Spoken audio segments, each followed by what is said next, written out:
কেউ একজন ঠিকই বলেছে, তুমি যদি তোমার সম্পর্ক ঠিক রাখতে চাও তাহলে সম্পর্কের ভিতরে কোনো লাভ লোকসানের হিসাব করো না।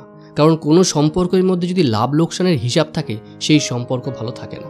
নমস্কার, আমি সুজিত। একটা সুন্দর গল্পে আপনাকে স্বাগত। একদিন একটা ছেলে তার ওয়াইফকে নিয়ে এবং তার 2 বাচ্চাকে নিয়ে গাড়ি করে কোথাও একটা যাচ্ছিলেন। রাস্তায় যেতে যেতে দেখলো একটা বাচ্চা মেয়ে তরমুজ বিক্রি করছে। বাচ্চা ছেলেটা গাড়ি থেকে চিৎকার করে করে বলল, আমার ওয়াটারমেলন চাই, আমার ওয়াটারমেলন চাই, আই লাভ ওয়াটারমেলন। তখন সেই ভদ্রমহিলা তার হাজব্যান্ডকে বলল, আচ্ছা গাড়িটা একটু দাঁড় করাও তো সাইডে।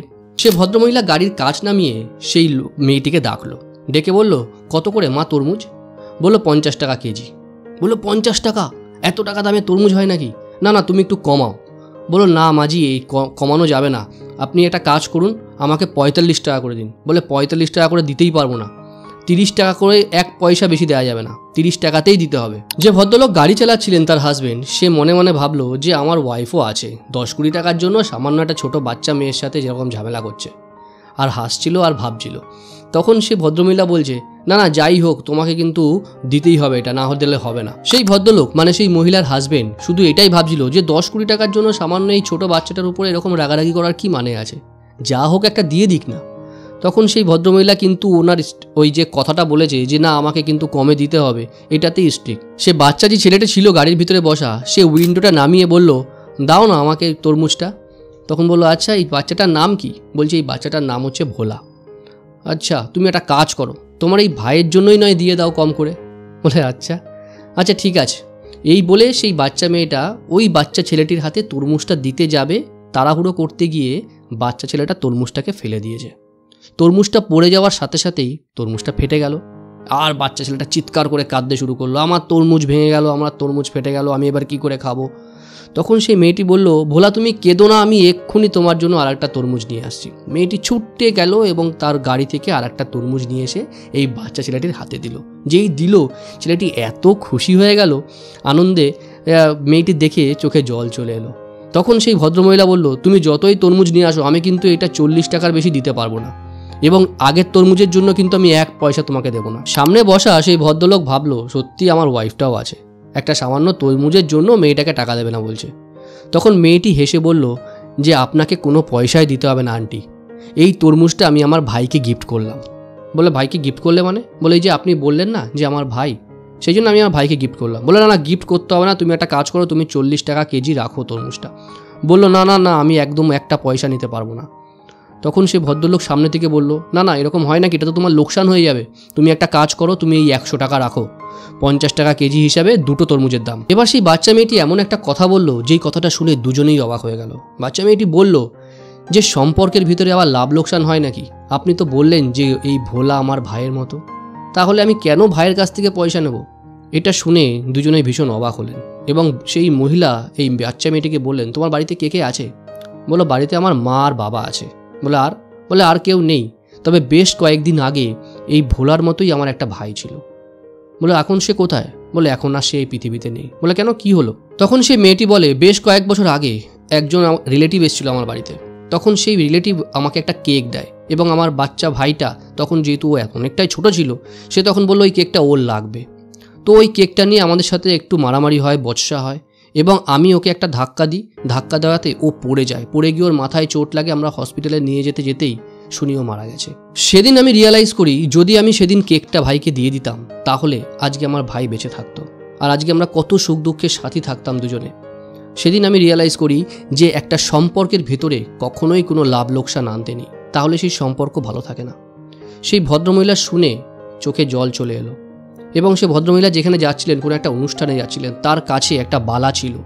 সে কি করলো, সেই বালাটা নিল এবং সেই মেয়েটির হাতে পরিয়ে দিল। বলো এটা কি করলেন আন্টি? বলে তুমি যদি আমার ছেলেকে ভাইয়ের মতো দেখো, তাহলে সেই হিসাবে তুমি আমার মেয়ের মতো হও, সেই জন্য তোমাকে এই বালাটা আমি উপহার দিলাম। বলো তবে এত দামি বালা? বলো হ্যাঁ, তুমি এটা রাখো। এইটা শুনে এই সিচুয়েশনটা দেখে সেই ভদ্রলোক মনে মনে ভাবলো, তাহলে আমি কি ভুল করছি? সে তখন দেরি না করে গাড়িটাকে আরও সাইড করলো, সাইড করে তার দাদাকে ফোন করলো। দাদাকে ফোন করে বলল, দাদা তোমার সাথে একটা গুরুত্বপূর্ণ কথা আছে, তুমি এখন কি ফাঁকা আছো? বললো হ্যাঁ ছোটু বল। বললো দাদা আমি যে কেসটা করেছিলাম সেই কেসটা আমি উইথড্র করে নিচ্ছি, তুমি ফ্ল্যাট এবং আমাদের বাজারের দোকান দুটোই তুমি রেখে দাও, আমার কিছু লাগবে না, একটা তার বদলে একটা কাজ তোমায় করতে হবে। তখন দাদা ভাবলো কী কাজ করতে হবে।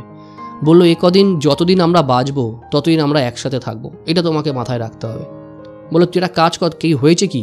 বললো আমার কিচ্ছু হয়নি, আমি আজকে একটা ভালো জিনিস বুঝতে পেরেছি যে সম্পর্ক তখনই ভালো থাকে যখন সম্পর্কের ভিতরে কোনো লাভ লোকসান থাকে না। বললো তুই একটা কাজ কর, তুই এখন যেখানেই থাকিস না কেন তুই এক্ষুনি আমার বাড়ি আয়, আমি তোর সাথে একটু বসে কথা বলবো। ছোট ভাই দেরি না করে সাথে সাথে চলে গেল গাড়ি চালিয়ে তার দাদার বাড়ি।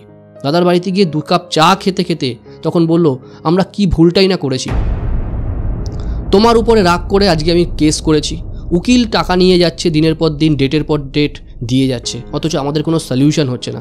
অথচ দেখো আজকে আমরা যে বয়সে দাঁড়িয়ে আছি, হয়তো 2 দিন পরে আমরা আর পৃথিবীতে থাকবো না, কেস চলতে থাকবে, কিন্তু আমাদের সম্পত্তি আমরা ভোগ করতে পারবো না। এই কথাগুলো শোনার পর দাদাও রিয়ালাইজ করেছে। তখন ভাবলো দাদা যে সত্যিই তো, সবটাই কি আমার একা নেওয়া উচিত? তখন তার ভাইকে হাতে ধরে তার বুকে জড়িয়ে বলল, ছোটু, শুধু তোর একার ভুল নয়, ভুলটা আমারও। তুই একটা কাজ কর, বাজারের দোকানটা তুই রাখ, ফ্ল্যাটটা আমি রাখি। বন্ধুরা, গল্পটা ভীষণ ছোট, কিন্তু এই গল্পের এই বাচ্চা মেয়েটি আমাদেরকে এটাই শেখায়, যদি একটা সম্পর্কের ভিতরে ভালোবাসা না থাকে, সম্মান না থাকে, তাহলে কিন্তু সেই সম্পর্কটা দীর্ঘদিন স্থায়ী থাকে না। এবং শাস্ত্রে রামায়ণও আমাদেরকে এটাই শেখায়, যেমন ভরত করেছিল দাদা রামচন্দ্রের জন্য এবং লক্ষণ করেছিল দাদা রামচন্দ্রের জন্য। সুতরাং সম্মান করো নিজের রিলেশনকে, এবং রিলেশনটাকে বাঁচিয়ে রাখার জন্য যদি মাঝে মাঝে কিছু ত্যাগ করতে হয়, তাহলে সেই ত্যাগটা অবশ্যই করা উচিত। আমরা এই ত্যাগ না করে সবাই হিংসাত্মক হয়ে যাই। আমরা সব সময়ের জন্য ভাবি যে আমরা কিভাবে ভালো থাকবো, কিন্তু এই ভালো থাকার নামে আমরা যখনই চলে যাই কোর্টে, তখনই অন্য লোক এর সুযোগ নিয়ে নেয় এবং কেসের পর কেস চলতে থাকে, অথচ আপনি আপনার জিনিস ভোগ করতে পারেন না। সুতরাং এইগুলো বাদ দিয়ে চেষ্টা করুন সম্পর্কগুলোকে বাঁচিয়ে রাখার জন্য। দুজনে বসে একটা জায়গায় ঠান্ডা মাথায় কথা বলুন, দেখবেন সমস্ত সম্পর্ক ভালো থাকবে এবং সমস্ত সমস্যার সমাধান হবে। এই বলে আজকের গল্পটা এখানেই শেষ করব। যদি ভালো লাগে অবশ্যই আপনার ভাই বা দাদাকে শেয়ার করতে ভুলবেন না। সবাই ভালো থাকুন, সুস্থ থাকুন এবং সচেতন থাকুন।